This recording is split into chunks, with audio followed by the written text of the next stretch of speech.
Well, mayors from major cities around the world are gathering in San Francisco to exchange ideas at the City Innovate Summit. They're trying to figure out how to best harness technology to help meet the growing needs of their cities, especially in the future. Mark New has more. Each of the tables. Okay, so let's get down to business. Civic leaders from around the world are here in San Francisco to share ideas, learn from each other, and work toward a common goal. So I put these two together. They'll get a good look at what San Francisco does best, partner with tech startups to solve its problems. Chariot is a crowdsourced network of commuter shuttle routes. We deliver a suite of analytical tools to water utilities. San Francisco Mayor Ed Lee is the first mayor in the country to appoint a chief innovation officer and a chief data officer. We opened our data.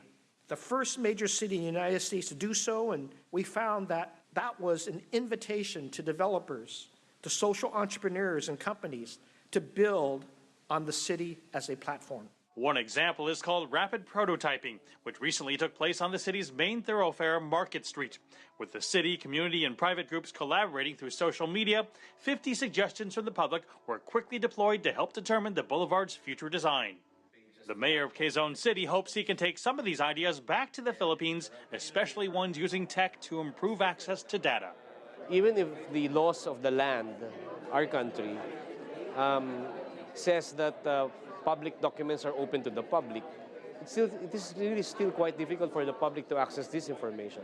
The open data is very important.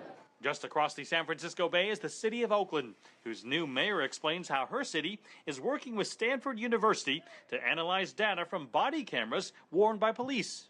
That is something that we're going to be using to actually train our officers, both in kind of what not to do, but some examples of how to do things well, how to de-escalate tense situations. The ideas certainly served as a good reference for me, but when she talked about cameras worn on the body and walking around, I think there's definitely a privacy element that needs to be considered before implementing policy. Different culture, resources, and economics mean some ideas won't go over as well in other parts of the world. But that's exactly what the City Innovate Summit hopes to achieve, an honest discussion about what works and what doesn't, but most of all, what works best in your city. Mark New, CCTV, San Francisco.